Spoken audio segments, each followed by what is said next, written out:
선택한 성경은 다니엘 9장 1절에서 6절, 기도는 이렇게 라는 제목으로 함께 말씀 나누자 합니다. 최근에 폭염과 또 폭우, 태풍으로 인해서 참 많이 고생을 하실 줄 믿습니다. 저 역시 자연재해로 인해서 많은 어려움을 겪고, 또 우리 철도가 운행하는 데 있어서 상당히 어려움을 많이 겪었습니다.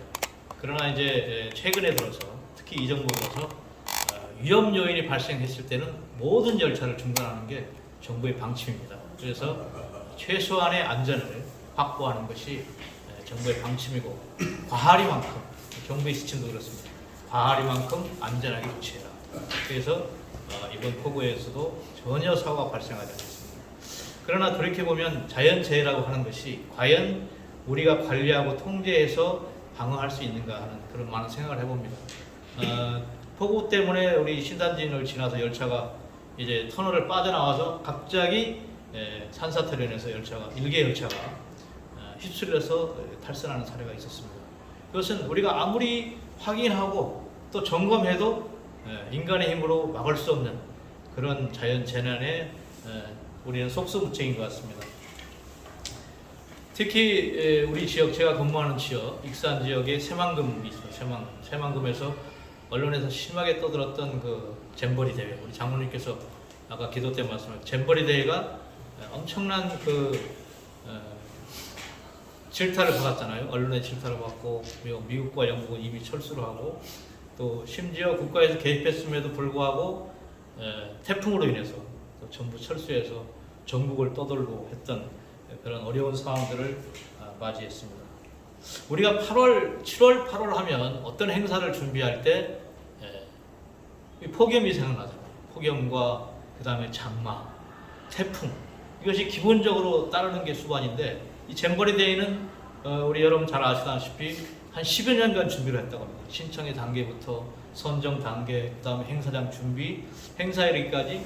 그러니까 박근혜 정부 때부터, 또 노무현 문재인 정부에서부터 확정이 돼서 준비를 하고, 또 현 정부에서 이제 새만금 잼버리가 진행이 됐습니다. 또 예산도 한 1,000억 원 이상이 들어갔다고 해요.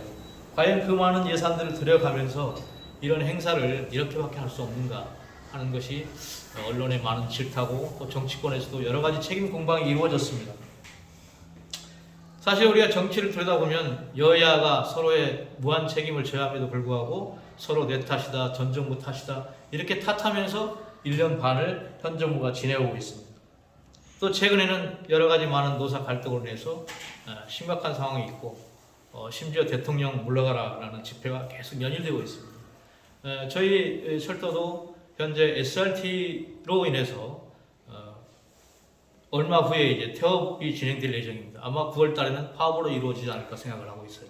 왜냐하면 SRT가 호남선에 투입이 되고 전라선에 투입이 됩니다. 9월 1일부터 전라선 투입되기 때문에 이제 SRT가 경부선, 호남선, 전라선 전체를 장악하게 됩니다. 그러다 보니까 이제 그 철도 노동자들도 우리의 주권을 찾지 못하고 있기 때문에 불공정 경쟁이다, 이런 측면에서 이제 파업에 돌입하려고 하는 준비를 하고 있습니다. 그래서 상당히 지금 정부가 혼란스럽고 악순환일 수밖에 없어요. 또 철도 노동자들의 요구는 우리 KTX도 수사역에 들어가야 된다. 그래야만이 공정한 경제계라고 볼 수 있는 것이죠. 그런데 정부는 그렇게 하지 않고 있습니다. 그래서 상당히 어려움을 많이 겪고 있고, 또 그럼으로 인해서 여러 가지 많은 그 국민들의 경제난이 또 어려워지고 있고, 최근에는 또 묻지마 살인이 각 곳에서 이루어지고 있잖아요. 각 역에서 이루어지고 있고, 그래서 저희들도 지금 직원들을 어떻게 관리할 것인가. 갑자기 고객들이 직원을 묻지마 테러를 자행하면 대처할 수 있는 방법이 없잖아요. 그런 것들을 많이 고민하고 있습니다. 또 이제 전 세계적으로 보면 여러 가지 많은 중동 지역에 내전들이 계속 발발하고 있잖아요. 지금은 보도되지는 않고 있습니다만은 중동 지역에 시리아에서 발생한 그런 여러 가지 내전, 또 테러, 전쟁으로 해서 시리아, 쿠르드, 이라크의 수많은 사람들이 전쟁의 아픈 상처로 해서 고통받고 살아가고 있는 실정입니다. 난민 수용소에서 한 끼를 때우기 위해서 고단한 삶을 절규하며 살아내고 있는 모습들을 우리는 볼 수 있습니다. 우리나라에도 바야흐로 다문화 가족 200만 명의 시대를 맞고 있습니다. 최근에는 250만 명이 살고 있다고 통계를 내고 있습니다. 거리에서 쉽게 다양한 이방 민족들을 만날 수 있습니다. 낯선 외국인들을 바라보는 우리의 시선도 이제는 낯설지 않습니다. 제가 사는 익산 지역에는 이미 전용 마트가 있습니다. 외국인 전용 마트, 외국인 전용 식당들이 줄비합니다. 야간에는 저 사람들이 외국인인지 내국인인지 분간할 수 없을 정도로 많은 외국인들이 살고 있습니다. 우리 사회 곳곳에서 공장이나 산업 현장이나 또는 식당이나 바다나 심지어 양식장에서도 수많은 외국인들이 살아가고 있습니다. 노동자들의 삶을 연명하며 살아가고 있는 모습을 우리는 생생하게 볼 수 있습니다. 그런데 문제가 있습니다. 한국인들이 그들에게 많은 임금을 체불하고 또 무시하고 핍박하고 심지어 수많은 성폭행 사건들이 서슴없이 이루어지고 있다고 하는 것이죠. 이것은 심히 안타까운 일일 수밖에 없습니다. 외국 노동자들과의 갈등이 이제는 우리 한국 사회의 사회적인 갈등으로 확산되고 있습니다. 여러분 기억나실 겁니다. 몇 년 전에 제주도에 이라크 난민 한 500명이 입국을 했습니다.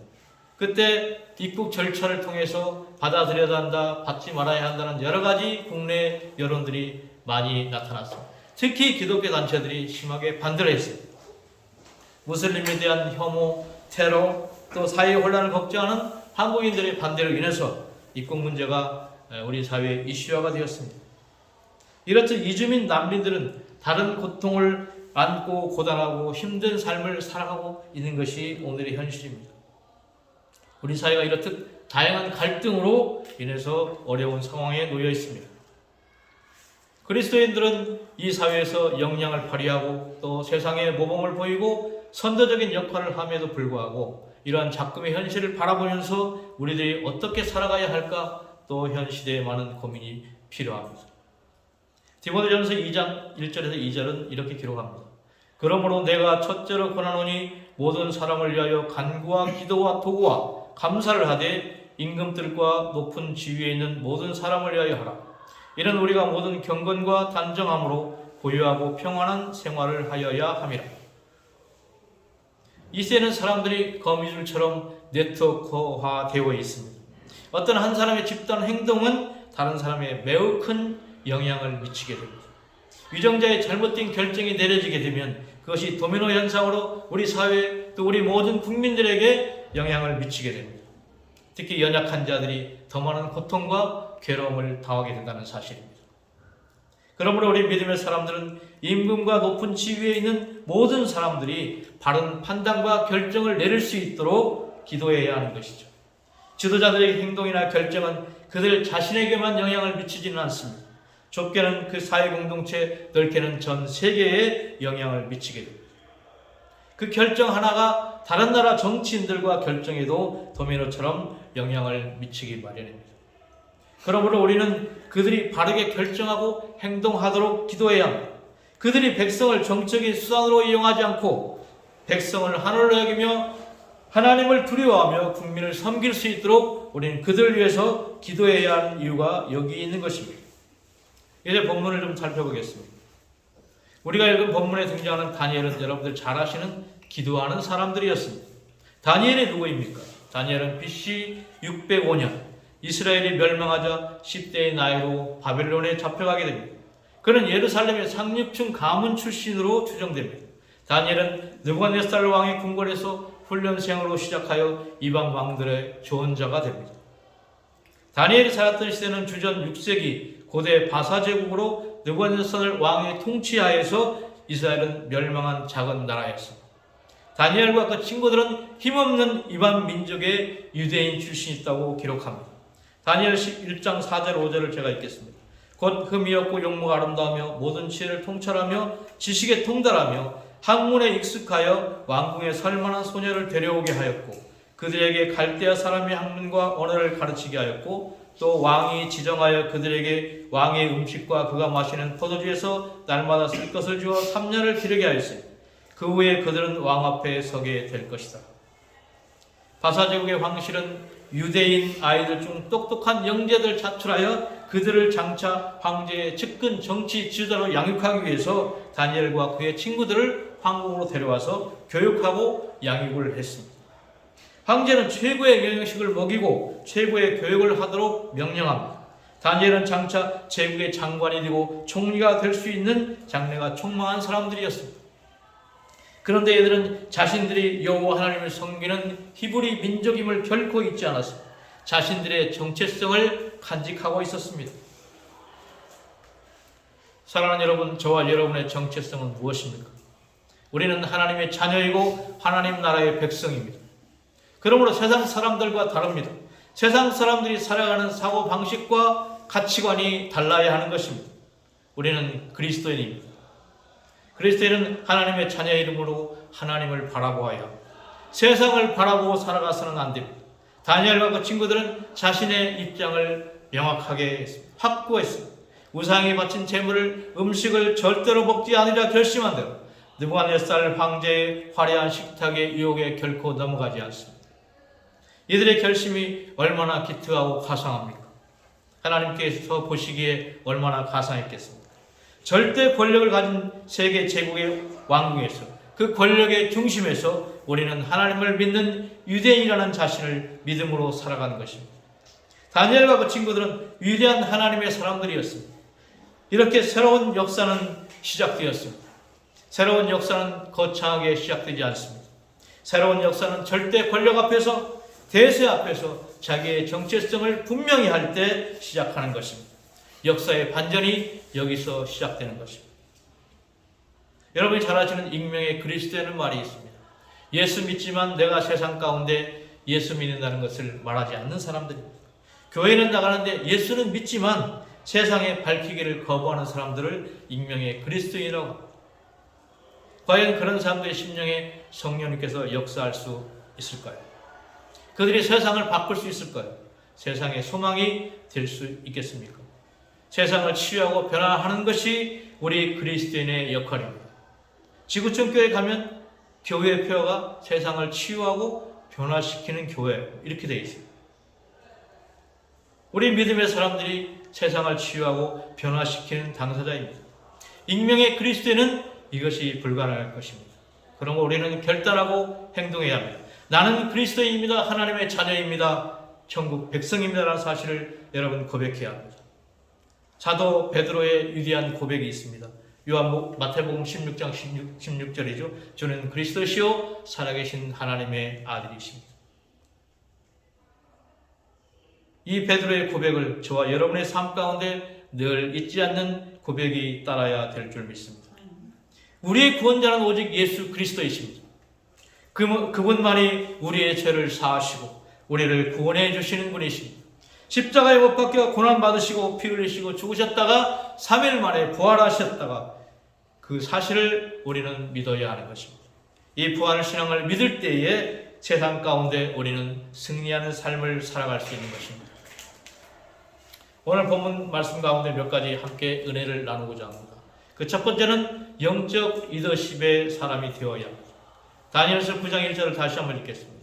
메대 족속 아수에로 아들 다리오가 갈대아 나라 왕으로 세움을 받던 첫해 곧 그 통치 원년에 나 다니엘이 책을 통해 여호와께서 말씀으로 선지자 예레미야에게 알려주신 그 연수를 깨달았나니 곧 예루살렘의 황폐함이 70년 만에 그치리라 하신 것입니다.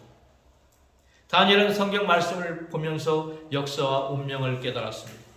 그런 하나님의 도성 예루살렘의 황폐함을 보면서 역사와 시대의 아픔을 가슴으로 깊이 간직하고 날마다 말씀과 기도로 하나님께 나아갔습니다. 그런데 어느 날 하나님의 말씀이, 하나님의 계시의 말씀이 눈앞에 펼쳐지게 된 것입니다. 역사와 시대를 놓고 말씀 가운데 나아가는 사람에게 영적 통찰력과 리더십이 주어지는 것입니다.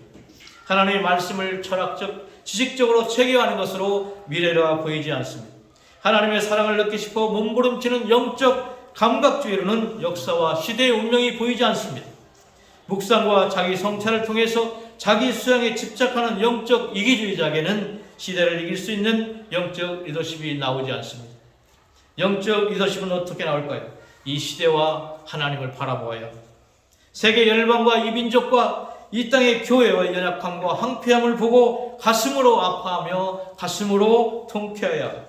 죄를 뒤집어 쓰고 무릎 꿇고 통곡하며 하나님께 나아가는 기도하는 사람에게 영적 통찰력이 부어지는 것입니다.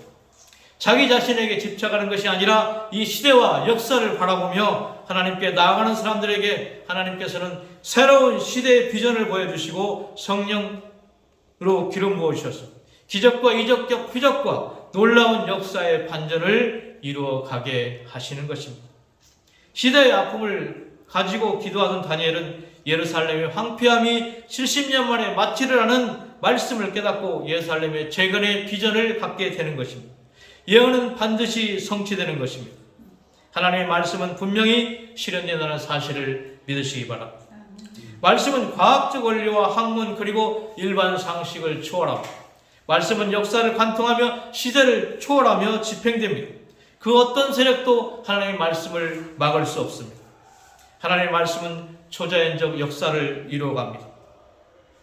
이 마태복음 24장 14절입니다. 모든 민족의 전국 복음이 증거되리니 그제야 끝이 오리라. 주님의 말씀은 분명히 성취될 것입니다. 그러므로 영적 리더십을 갖고 하나님 나라의 비전을 실천해 나가야 하는 것입니다. 반드시 모든 민족에게 복음이 증거될 것입니다. 하나님 나라 확장을 위해 하나님의 비전과 꿈을 위해 달려가는 저와 여러분이 되시기를 바랍니다. 두 번째는 기도의 사람입니다. 본문 2장 3절을 제가 읽겠습니다. 곧 그 통치 원년에 나 다니엘이 책을 통해 여호와께서 말씀으로 선지자 에레미야에게 알려주신 그 연수를 깨달았나니 곧 예루살렘의 황폐함이 70년 만에 그치리라 하신 것이니라. 내가 금식하며 베옷을 입고 죄를 덮어쓰고 주 하나님께 기도하며 간구하기를 결심하고. 다니엘은 구약 에레미야서를 읽고 예언을 깨달았습니다. 그리고 예언의 성취를 위해 기도했습니다. 우리가 기도할 때에 말씀으로 주어진 계시의 말씀, 예언의 말씀을 붙잡고 기도하는 것이 가장 온전한 기도인 것입니다. 기도는 단순히 자신의 욕구를 채우기 위한 것이 아닙니다. 마태복음 6장 31절에서 33절을 보면 먼저 그 나라와 그의 의를 구하라. 그리하면 이 모든 것을 더하시라고 말씀하고 있습니다. 우리 주님께서는 무엇을 먹을까 무엇을 입을까 하는 이런 기도는 이방인이 하는 기도라고 말씀하고 있습니다. 하나님의 자녀들이 하나님의 이런 것들이 당연히 공급하시는 것입니다. 두려워 말라. 먼저 그 나라와 그의 의를 구하라. 주님께서는 우리에게 이렇게 말씀하고 있습니다. 성경 말씀을 읽고 기록된 말씀에 따라 예언을 깨닫고 예언의 성취를 위해서 기도해야 하는 것입니다. 하나님의 말씀은 예언적이고 언약되며 약속의 말씀인 것을 믿으시기 바랍니다. 본문 3절에 이렇게 기록하죠. 내가 금식하며 베옷을 입고 죄를 덮어쓰고 주 하나님께 기도하며 간구하기를 결심하고. 다니엘은 결심하고 기도하기를 시작합니다. 무너진 하나님의 나라, 하나님의 도성 예루살렘을 위해 그는 결심하고 기도합니다. 그렇습니다. 기도는 저절로 되는 게 아닙니다. 기도는 결심하고 시작해야 합니다. 기도는 훈련입니다. 예배와 기도와 찬양은 다 훈련인 것이죠. 훈련되은 사람만이 기도할 수 있는 것입니다. 기도는 하나님과의 만남이고 호흡입니다. 기도하지 않는 교회, 기도하지 않는 가정, 기도하지 않는 민족, 결코 역동적이지 않고 성령의 능력이 부어지지 않는 것입니다. 출애굽기 14장 14절에 이렇게 기록합니다. 여호와께서 너희를 위하여 싸우시리니 너희는 가만히 있을지니라. 우리가 기도할 때에 하나님께서 일하시고 준비하시고 싸우신다는 사실입니다. 기도하는데 교회에서 분열이 일어나고 다툼이 일어날 수 있겠습니까? 기도하는 민족이 분열되겠습니까? 혼탁한 이 나라와 이 민족을 위해, 이 땅의 교회를 위해, 다시 오실 예수 그리스도를 위해 온 민족의 복음이 전파되기 위해 우리는 끊임없이 기도해야 하는 것입니다. 특별히 아까 우리 장로님께서 기도하셨습니다만 철도 수장으로 치면 철도공사 사장을 위해서 기도해야 합니다. 작년에 4건의 대형 철도 사고가 발생해서 4명의 우리 직원이 사망을 했습니다. 그래서 사장이 쫓겨나고 새로운 사장이 부임해서 철도의 암흑의 시대를 겪고 있는 상황입니다. 그래서 안전을 위해서 우리가 늘 기도해야 합니다. 또 철도 현장에서 은퇴해서 새로운 삶을 살아가는 우리 모든 철거 동문들을 위해서, 또 복음의 현장에서 주를 위해서 목숨 걸고 헌신하고 있는 우리 선교사님들과 우리 사역자들을 위해서, 믿음의 동문들을 위해서 기도해야 하는 것입니다. 바로 이것이 우리 철거선교회, 철선교회의 정체성이라고 저는 생각을 합니다. 바라기는 저와 여러분이 끊임없이 이 시대를 위해서, 우리 철고 선교회를 위해서, 복음을 위해서 기도해야 하는 것입니다. 하나님께서 일하시는 역사의 현장에서 우리 모두 함께 서 있기를 바랍니다. 마지막으로 세 번째는 회개하는 사람이 되어야 합니다. 다니엘은 먼저 회개하며 하나님께 나아갔습니다. 다니엘의 기도는 전체적으로 회개의 기도였습니다. 자기의 죄도 아닌데 이 시대의 아픔과 민족의 죄를 위해서 하나님께 본인은 회개를 했습니다. 종교련한 전쟁과 분쟁으로 고통하는 아프가니스탄, 난민으로 살아가는 시리아와 이라크, 쿠르드 민족 가운데 그들의 고통과 함께하며 우리의 아픈 임장 함께 고통하며 아파하고 기도해야 하는 것입니다. 그런 지도자들과 성도들이 절신한 시대에 우리는 살아가고 있는 것입니다. 회개하는 심령으로 죽게 나가면 역사는 반전될 것입니다. 다니엘 9장 18절입니다. 나의 하나님이여 귀를 기울여 들으시며 눈을 떠서 우리의 황폐한 상황과 주의 이름으로 일컫는 성을 보옵소서. 우리가 주 앞에 간구하는 것은 우리의 공의를 의지하여 하는 것이 아니요 주의 큰 긍휼을 의지하여 함이니이다. 다니엘은 해파된 하나님의 도성 이스라엘을 생각했습니다. 늘 마음 아파했습니다. 그래서 현재 진행 상황과 현상에 대해 정보와 관심을 가졌고 이에 대한 깊은 이해가 있었습니다. 그래서 다니엘은 해파된 성을 바라보며 아파하시는 하나님의 마음을 느낄 수 있었습니다. 우리 가운데 그런 하나님의 마음을 부어주면 말할 수 없는 단식으로 기도하시는 성령님의 인도하심을 따라 우리가 기도하게 되는 것입니다. 하나님의 마음으로, 하나님의 심장으로 기도해야 하는 것입니다. 그렇다면 하나님의 소원이 무엇일까요? 예루살렘의 회복입니다. 교회의 회복입니다. 우리 가정의 회복입니다. 우리 민족의 회복입니다.